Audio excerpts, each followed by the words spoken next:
Social behaviors help animals for adaptation as well as survivability. When they survive and they survive better, it helps them in evolution. So this is a very interesting class, and I think you'll find this class very interesting when I cite the examples which you know and you can enjoy the class. Let's go for the class. In this lesson, we will be able to know social behavior in animals. We will be able to understand the role of social behaviors in animals. What is a society? A society or a human society, say for example human society, is a group of people involved with each other through persistent relations, or a large social grouping sharing the same geographical or social territory, typically subject to the same political authority and dominant cultural expectations. So, this is what about the human society. But what is animal society? This animal society is also existent, or you can say society is not limited to human being alone. There are actually animal societies of varying degrees. It is not man only who wants to live in society and exhibit natural sociality, but ants, termites, birds, monkeys, apes, and countless other animals also are moved to live in society by the requirements of their nature. So, very simple way, you can say social behavior is defined as interactions among individuals in a society, normally within the same species, that are usually beneficial to one or more of the individuals. So, within society, how they behave, which is a kind of an adhesive nature, means society keep them together, and for that they have to behave some of the norms, and this is called social behavior. It is believed that social behavior evolved because it was beneficial to those who engaged in it, which means that these individuals were more likely to survive and reproduce. Obviously, when they are in the society, they get some benefits. That is the main principle. Here, I am telling it is a key concept. Means the key concept is social behaviors enhance the benefits of living in a group. So you can tell in different way that there are some cost and benefits are concerned or associated with social behaviors. If we talk about benefits, we can say the members get improved foraging opportunity, or they get improved reproductive assistance, or reduced chances of predation. But at the same time, they pay some costs. That is, in a group or a large group, they are visible. The visibility is increased to the predators. Or within the group, the members, they have some competition. They have to compete with other species, as well as the members have to compete among themselves. And disease contraction is another cost they have to pay when they are in group. But compared to benefits and cost, if we compare benefits and cost, the benefits are more than the cost. That is why there is more inclination to form society in animals than the living in isolation. Here, say for example, in earlier example, I showed that one ant is carrying a food items. This is difficult every ant to carry and store it in their ant hive. But if they work in a group, they can carry it and they can store it in their ant hive, so that when in a difficult time comes or hard time comes, they can explore these stocked resources. This is another example. You can see the members of a group of lions, they are attacking one animal, their food. So the group attack, the members when they are in group, they can easily attack and kill the animals without putting much labor. If they're in isolations, they have to put much labor to kill an animal of their equal size. So this helps them to conserve their energy and the effort to collect or prey the food items they need. In case of fishes also, you'll find that schooling behavior is officious. When the fish in large numbers, they move from one place to another place. During this time, they are protected by this behavior because the predators, they can take up or eat up a few of them. By the time the predator take up this few of them, others can easily skip and move and reach the target. If they are in migration, if they start with 1 lakh of members, at least 50,000 reach in the target. So this saves their whole generations. This is what they gain through schooling. And now I am coming to a new topic, that is eusociality, which is also a part of social behavior. It is eusociality separately I am going to discuss because this is a kind of super organization behavior. Eusociality is a socio-biological phenomenon in which adult members are divided into reproductive and non-reproductive groups. Again, I am telling, the adult members are divided into reproductive and non-reproductive groups and have overlapping generations of parent and offspring. Means several generations go on together. The main features of eusociality is that it has a clear division of labor that is segregated into different castes or classes. Second is generational overlap, which you can say parents and offspring live together inside a nest. That I told you, that overlapping generations of parents and offspring you'll find in case of eusociality. Then again, adults cooperating in both nest building and brood care. So they have either in groups or they perform dual functions, but they cooperate. They are very cooperating. There is no conflict in nest building and brood care. And fourth is that only a few females can reproduce, and the rest are functionally or behaviorally sterile, and they do different other purposes. When we talk about the reproductive groups, here these female reproductive groups, leaving them, the all other entire colony merge to different other divisions. Say for example, I told you the division of labors. The divisions other than reproduction, it goes to other groups. Those are non-reproductive groups. So the non-reproductive group is composed of the majority of the colony. Only one or two are the queens. You can say queens or the reproductive members. The majority of the groups members which are non-reproductive, they cooperatively raise the young ones or they protect the colony. This is one example. You can see termites. You can find different groups are there. This is queen, soldiers and workers. Okay, this is how they have different groups. And here in ants you can find they have advanced eusociality. They have more classified groups in their colony. Similarly, wasps also they having their different groups, and bees also have all advanced eusocial behaviors.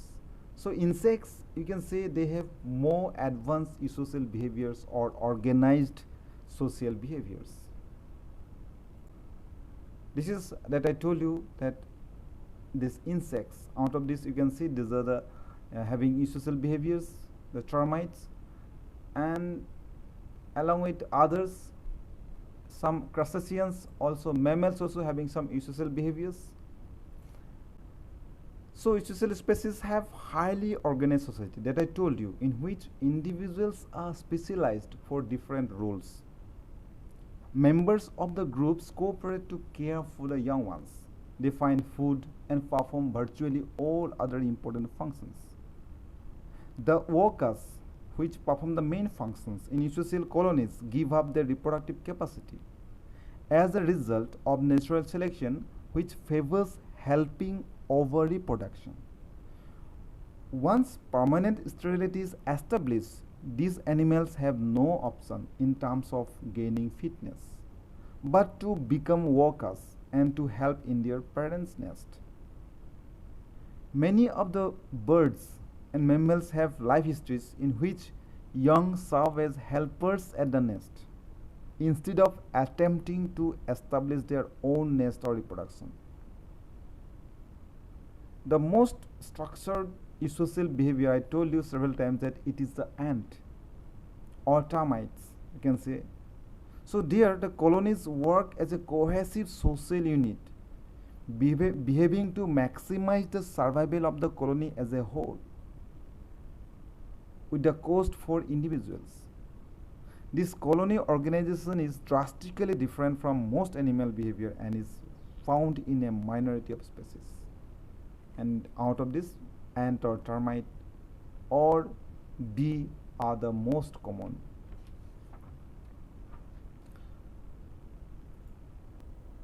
In this short video, you can see there is a queen, that big sized ant is the queen, and there are soldiers or the workers. They are helping the queen to have the food. This is what an organization, social organization in case of ant. So this is how we can classify them in a very simple way. These are the eusocial species you can find. You can see, you can divide them into female and male. Then out of the females, some of the fertile females, some of the sterile females. So fertile females you can find virgin queen. Then again sterile female you can see workers, foragers and soldiers. Sometimes you will find only workers and soldiers. Then in case of males, fertile males are there and drones, they are of no use.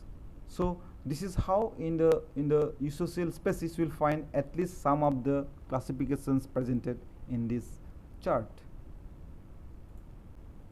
In another types of social behavior, I would like to introduce the altruistic behavior. Altruistic behavior, or you can say altruism, refers to any behavior that is designed to increase another person's welfare, and particularly those actions that do not seem to provide a direct reward to the person who performed them. I am repeating it. It is a kind of a behavior that is designed to increase another person's welfare, not the person who is performing the behavior. A person is performing the behavior. Altruism means the person who is performing the behavior will not get the benefit, but the benefit will go to the other person for whom the behavior is performed. Here you can see this person has stood up and vacated the seat for this elderly person. So the benefit goes to this person, not for this person who performed the behavior. So one fact that might help convince you that altruism is in fact evolutionarily adaptive, in that many animals also engage in reciprocal altruism. Birds emit an alarm to nearby birds to warn them of a predator even at a potential cost to themselves. Here you can see one example. Dolphins. Dolphins may support sick or injured animals by swimming under them and pushing them to the surface so they can breathe. This is a very popular picture, a video. I have taken this picture from a video from YouTube. So this picture is very common. You have seen most probably it is in social media, where a dog is saved by a dolphin and it was taken to the small boat belong to which the dog was. So this is a very good example of altruistic behavior of dolphin. Not only that, you can see the meerkats. Meerkats are, you can say, is a strange social behavior that exhibit the altruism. They are often used as a model organisms for altruistic behavior due to their cooperative breeding and feeding nature, as well as community guarding. This is, you can see the members, they are guarding their community. This is called the sentinel role. The sentinel role is performed by a helper or a group of helpers, meaning he or she is on the lookout, or the group is on the lookout, watching for possible predators and other potential threats to the community. This behavior is also called the raised guarding position. This position rotates among different members of the group in no particular order or structure. Sentinels are usually around when the group is foraging away from the burrow, when they are not close to the own habitat or their house or home. Then these sentinels perform their duties, raised position duties. The meerkat on the lookout will sound an alarm by producing a distinct bark. This allows the offspring to escape inside the burrows, and sometimes the meerkat who is raising that alarm may become victimized by the predators. There is also some reciprocal altruism. What is that? The animals behave altruistically towards others who are not relatives. Generally, you'll find the altruistic behavior is most performed or common in among the relatives, but sometimes it is performed to the organisms who are not their relatives, hoping that the favor will be returned sometimes in future. And this is mostly displayed by the highly stable social groups like human being. So in human being, helping others, this behavior is exhibited beyond their social relatives. That is why it is called a kind of a reciprocal altruism, because there is a long plan, or you can say there is an expectation that in future the favor will return something to the performer. And it is also known that there are some inclusive fitness.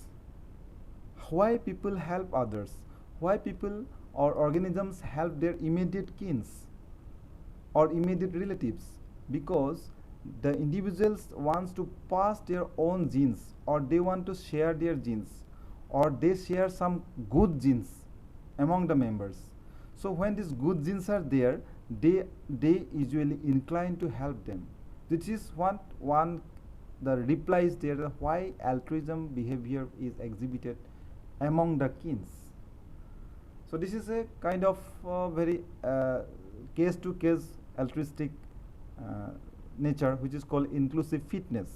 But this cannot answer why there is some kind of behavior which is beyond the relatives or out of the kins that is performed. That this cannot answer. This is not only that helping behavior is there. In case of social behaviors, sometimes we find some different behaviors like agonistic behavior. This agonistic behavior is to establish the dominancy through some conflicts over resources or some other purposes for some members. So this is agonistic behavior. This behavior divides the intimidation and submission. Someone is to be submissive, then others become the leader of the group. This creates the dominance hierarchies. When there are some agonistic behavior, one becomes dominant and others become submissive. So that creates some hierarchies in the group. And this hierarchy goes like this: alpha, which is most dominant; beta, which is next dominant; likewise gamma, which is the next dominant. Likewise it goes from the highest dominant to the lowest dominant. So it is done because the less energy can be wasted over conflicts over food resources. When some resources are available, the alpha gets the first priority, then it goes to beta, then it goes to gamma. So the conflicts over the food and resources can be reduced. This is what the objective of creating a dominance hierarchies in a society. Here you can see a submissive chimpanzee lets the dominant chimpanzee, which is alpha, to know that he or she is not a threat to non-threatening postures. This is the non-threatening postures, such as presenting their back, crouching and bowing. And this means the food or some other resources can be claimed by this alpha first, then it goes to the beta. Another very good example is the territoriality. Territoriality is found in all animals, mainly the higher mammals, where they create a territory which is a kind of a physical geographic area. This is because to claim the benefits of food and mating and other facilities within that area. Here nesting of birds, you can see this nesting of birds, the birds have this territory. So no other bird can encroach this area. So they protect this area. Similarly, the animals, lions and tigers, they protect a particular geographic area within which they maintain their family, their group. So this is a kind of a very advanced social behavior. This is what our social behavior class. I think you have enjoyed the class, and next class we'll meet again. Till then, thank you very much.